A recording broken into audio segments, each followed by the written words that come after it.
안녕하세요. 고전음악 오디세이 이정석입니다. 지난주에도 잘 지내셨죠? 오늘은 오버추어에 대한 이야기를 해보도록 하겠습니다.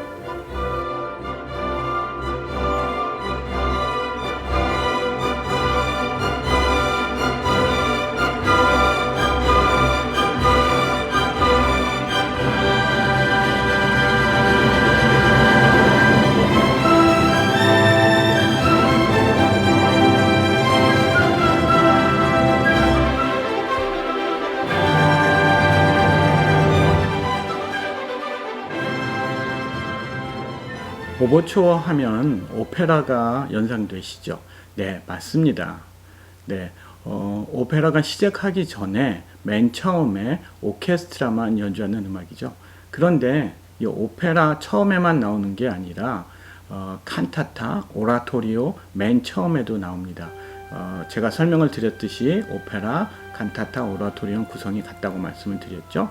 그래서 오페라, 칸타타, 오라토리오 맨 앞에 오케스트라만 연주하는 음악을 이제 오버추어라고 하죠. 그런데 칸타타나 오라토리오는 오버추어라고 하기도 하지만 심포니아라고 하기도 합니다. 그렇지만 같은 것입니다. 그리고 또 한 가지 장르가 있는데요. 스윗이라는 장르가 있습니다. 스위트는 한국말로 하면 조곡, 모음곡이죠. 그래서 이 스위트 같은 경우에는 이제 우리에게는 그렇게 좀 퍽친숙한 장르는 아닌데 우리가 알고 있는 바흐의 오케스트라 스윗, 그리고 핸델의 수상음악, 핸델의 왕궁의 불꽃놀이, 이런 음악들이 다 스위트입니다. 이런 음악들 맨 처음에 오는 게 오버추어입니다. 그러니까 정리를 해보면은 오페라, 칸타타, 오라토리오, 스위트 맨 처음에 나와서 오케스트라만 연주하는 음악을 오버추어라고 하는 것이죠. 음악사적으로 오버추어는 아주 중요한 장르입니다. 첫 번째는 물론 오페라를 발전하게 하는데 아주 중요한 역할을 하죠. 그리고 또 한 가지는 뭐냐면 그 다음에 심포니가 나오는데 또 중요한 역할을 합니다.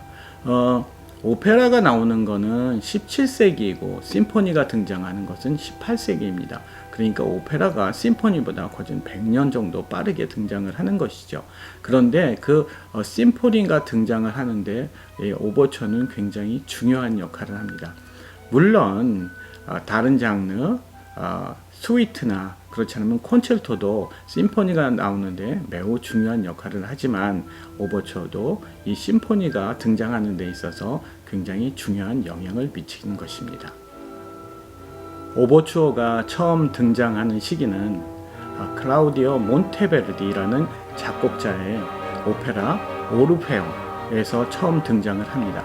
그렇지만 이 음악은 그렇게까지 지금 같은 형태의 오버추어의 형태를 띠지는 오버추어 같은 그런 형식을 갖지는 않죠. 아주 짧은 구절이 그냥 반복되는 정도입니다.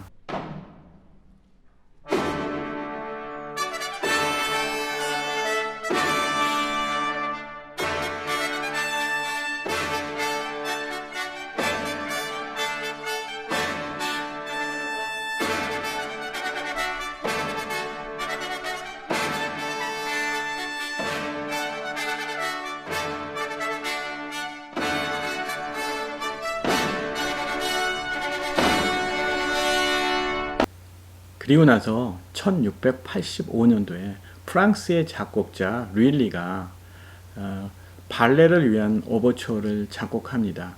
그 구성은 느리게, 빠르게, 느리게 구성으로 작곡이 되었습니다. 이제 이런 구조는 악장으로 나뉘자면 2악장 형식에 가까운데요. 처음에 느린 1악장, 그 다음에 뒤에 따라 나오는 빠른 2악장, 그리고 나중에 느린 후주가 붙는 거라고 이렇게 보면 되죠. 그런데 이게 이제 나중에 오버추어, 느린 서주를 갖는 한 악장 형식의 오버추어로 발전을 하게 되는 것이지요. 그런데 이때 꼭 이런 형식으로만 작곡을 하냐면 그렇지는 않고, 당시에 스칼라티라는 작곡자가 있었습니다. 이 스칼라티라는 작곡자는 어떤 구성으로 작곡을 했냐 하면은 빠르게, 느리게, 빠르게의 구성으로 이 오버추어를 작곡을 했어요. 그런데 그 구성은 뭐랑 똑같으냐 하면 그 당시에 콘체르토, 협주곡의 구성과 똑같은 거죠. 그래서 아까 말씀드렸던 릴리가 작곡했던 느리게, 빠르게, 느리게의 구성을 갖는 오버추어를 프렌치 오버추어 스타일이라고 하고, 스칼라티가 작곡을 했던 빠르게, 느리게, 빠르게의 구성을 갖는 오버추어를 이탈리안 오버추어 스타일이라고 했습니다. 그런데 나중에요, 이 이탈리안 오버추어 스타일은 다 사라지고 프렌치 오버추어 스타일만 남게 된 것이지요.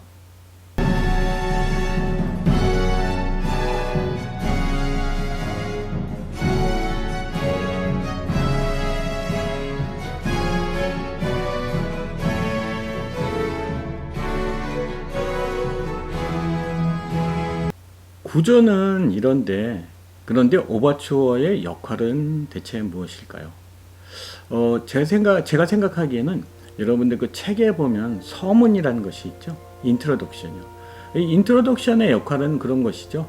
그 앞으로 그 뒤에 나올 본문의 내용을 간추리거나 혹은 그것에 대한 정보를 줌으로써 사람들에게 그 본문의 이해를 돕는 것이죠. 그것과 마찬가지로 오버추어도 처음에 나와가지고 앞으로 나올 그 오페라의 내용이라든가 오페라의 그런 이제 중요한 부분을 간추리거나 그렇지 않으면 이렇게 소개하는 이제 그런 부분인 것이죠. 그런데 처음에 나왔던 오페라에는 뒤에 부분을 간추리거나 그렇지 않으면 소개하는 그런 오버추어는 사실 없었습니다. 그렇다면 처음에 오페라는 어땠을까요? 처음에 오페라의 오버추어는 어떠냐 하면은 그냥 이제 그런 정도였죠. 이거 그 오페라가 나오는 거에 대한 이제 기대감을 준다든가 그렇지 않으면 사람들에게 이제 시작을 할 거니까 들을 준비를 하세요. 이제 이런 정도였겠죠. 그런데 저 같은 경우에도 사실 이제 오페라 같은 거를 구경하게 되고 그러면은 오버추어가 울리면 그런 생각을 해요. 이제 시작을 하는구나. 그래서 이제 이렇게 좀 정신을 집중해서 봐야 되겠다 이런 생각을 하게 되는 것이죠. 그래서 처음에는 그 뒤에 나오는 오페라 그런 내용을 뭐 이렇게 간략하게 요약하거나 그렇지 않으면 소개하는 것이 아니라 그냥 준비하는 단계의 그런 이제 오버추어였던 것이죠.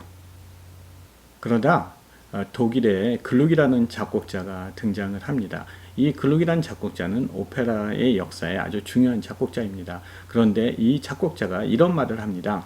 나는 서곡이 관객들에게 앞으로의 상황을 예고하고 줄거리를 전달할 수 있어야 한다고 생각한다. 이제 이렇게 얘기를 하죠. 그리고 나서부터 이제 오페라의 서곡은 뒤에 나오는 이 오페라의 줄거리를 요약하고 그 다음에 이제 중요한 부분을 들려주는 이제 그런 역할을 담당하게 되는 것이죠. 그런데 이거는 굉장히 중요한 얘기가 됩니다. 왜 그러냐면 이 뒤에 부분에 스토리를 요약하거나 그렇지 않으면 그 뒤에 부분에 나오는 멜로디를 소개하거나 이렇게 됨으로써 이 오페라는 굉장히 구조적으로 완벽한 구조를 추구하게 되는 것입니다. 이런 완벽한 구조를 추구하다가 보니까 이 오페라 오버추어는 제가 자주 말씀드렸던 그 소나타 형식이라는 형식으로 쓰여지게 되고요. 그 다음에 이 소나타 형식은 어떻게 되냐면 쓰여진 이 오버추어는 나중에 심포니 1악장의 구조와 거진 같은 구조가 되게 되는 것입니다.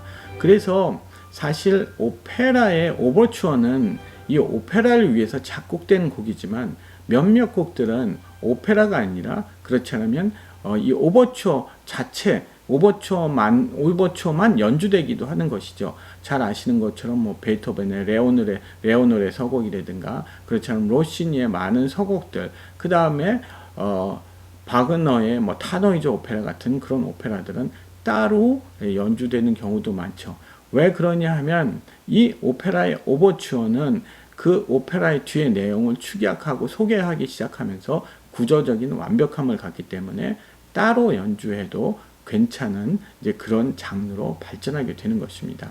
그리고 나중에 이렇게 발전을 하면서 콘서트 오버추어 그리고 이제 심포닉 포임이라는 그런 장르로 발전을 하는데요. 콘서트 오버추어나 심포닉 포임에 대해서는 제가 나중에 좀 설명을 드리도록 하겠습니다. 이건 좀 다른 이야기인데요. 이제 많은 분들이 클래식 음악을 듣는 게 좀 어렵다고 말씀하시는 분들이 많습니다. 그러면 저는 항상 말씀드리는 게 좀 짧고 쉬운 음악부터 들어보세요 라고 이제 말씀을 드리거든요. 그런데 그 짧고 쉬운 음악 중에 꼭 추천하고 싶은 게 바로 이제 오버추어입니다. 제가 아까도 말씀드렸듯이 오버추어는 그렇게 길지가 않습니다. 뭐 10분에서 15분, 뭐 긴 것도 있지만 이 정도가 일반적인데요. 그런데 이러면서도 그 구조적인 완벽성을 갖습니다. 그래서 이제 한 편의 오페라를 축약해 나온 거기 때문에 구조적으로도 완벽하고 굉장히 그 다음에 드라마틱한 이제 그런 음악들이 굉장히 많습니다. 그래서 오버추어를 좀 많이 들어보시는 것도 좋은 방법이라고 생각을 합니다. 오늘은 오버추어 중에서 가장 많이 연주가 된다는 베토벤의 레오노레 오버추어 3번을 들어보도록 하겠습니다. 베토벤은 굉장히 많은 곡을 작곡한 악성이라고까지 불리는 이제 위대한 작곡자인데요. 그런데 오페라는 단 한 곡밖에 작곡하지 않았습니다. 피델리오입니다. 피델리오인데 이 피델리오는 특이하게도 오버추어가 4곡이나 됩니다. 그런데 그 중에서 이제 가장 많이 연주되는 곡이 레오노레 오버추어 3번인데 이 곡이 왜 피델리오가 아니라 레오노레냐 하면 그걸 이제 좀 설명을 드리도록 하겠습니다. 이 스토리는 어떻게 되냐 하면 이제 프랑스 혁명 중에 파리에서 있었던 사건이에요. 그런데 주인공인 레오노레는 무고하게 형무소에서 옥살이를 하고 있는 자기 남편을 구출하기 위해서 남장을 합니다. 그리고 이름을 피델리오라고 바꾸죠. 그리고 나서 이제 남편을 구하는 그런 스토리입니다. 오페라 피델리오는 베토벤이 왕성하게 작곡 활동을 하던 1804년도에 작곡을 시작합니다.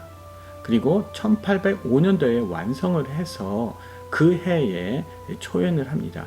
그런데 아주 실패를 합니다. 그때 했던 오버추어가 레오노레 오버추어 2번입니다. 왜냐하면 그 당시에 피델리오의 제목은 레오노레였습니다. 그래서 주위의 권유에 따라서 1806년도에 개작을 하죠. 개작을 해서 다시 상영을 합니다. 그런데 그 두 번째에도 레오노레 오페라는 실패를 합니다. 그 당시에 썼던 오버추어는 오버추어 레오노레 오버추어 3번입니다. 그래서 두 번 다 실패하게 되는 것이죠. 그래서 이제 그 다음에 좀 한참이나 있다가 1814년도에 베토벤은 다시 이 곡을 개작을 합니다.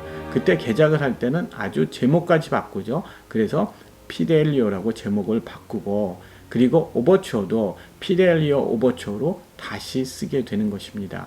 그래서 다시 1814년도에 상영을 하는데 그때는 굉장한 성공을 하게 됩니다. 그리고 나서 이제 베토벤 사후에 한참 있다가 레오노레 오버추어 1번이 발견이 되는 것이죠. 그러니까 베토벤의 오페라 피델리오는 자그마치 오버추어를 4개나 가지게 되는 것입니다. 4개나 있게 되는 것입니다. 그런데 오페라 피델리오가 상영을 할 때는 요즘에는 피델리오 오버추어를 가장 많이 가장 많이 연주하게 됩니다. 그런데 아까도 말씀드렸듯이 오버추어는 따로 그러니까 오페라와 같이 연주되지 않고 따로 연주를 많이 한다고 그러지 않았습니까? 그런데 그래서 이 오버추어 중에 가장 많이 따로 연주되는 곡이 이제 바로 이 피델리오의 오버추어 그 중에 레오노레 오버추어 이제 3번을 따로 많이 연주를 합니다. 이제 그 이유가 뭐냐면 이 레오노레 오버추어 3번이 굉장히 이제 형식적으로 내용적으로 굉장히 우수하다고 그래요. 그래서 이제 바그너는 이 오버추어를 가장 뛰어난 서곡이라고 하였습니다. 그리고 이제 많은 사람들이 이 오버초를 굉장히 음악적으로 인정을 해가지고 지금은 이 피델리오를 상영하게 되면은 오버초를 피델리오 오버초를 연주를 하지만 이 레오노레 오버초 3번이 워낙 뛰어나서 이 2막 전에 이 곡을 연주를 하거나 그렇지 않으면 오페라가 피델리오 오페라가 다 끝나고 나서 이 연주를 하는 예가 많습니다. 그만큼 이제 음악적으로 아주 뛰어난 곡이라는 것이죠. 그래서 작품성은 인정받는 곡입니다. 이 곡의 구성은 어떻게 됐냐면 단악장 형식으로 구성되어 있고 이제 맨 처음에 느린 서주를 가진 서주가 있어요. 그리고 그 서주 후에 빠른 알레그로가 등장을 합니다. 근데 이 알레그로 부분에 있어서는 이제 두 가지 멜로디만 기억을 하시면 이 오버초를 아주 잘 이해하시면서 들을 수가 있습니다. 그래서 그건 뭐 물론 제1주제와 제2주제입니다. 우선 이제 제1주제를 한번 들어보죠. 이거는 이제 어디서 좀 되게 많이 들으셨을 겁니다.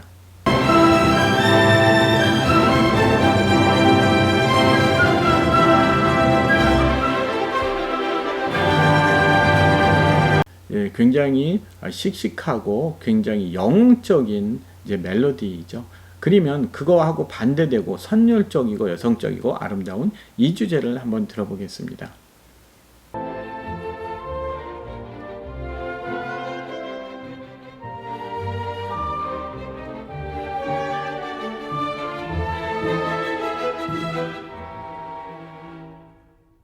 네, 이와 같이 이 레오노레 오버추어 3번은 이 두 주제를 기억을 하시면은 처음부터 끝까지 아주 재미있게 들으실 수 있는 오버추어입니다.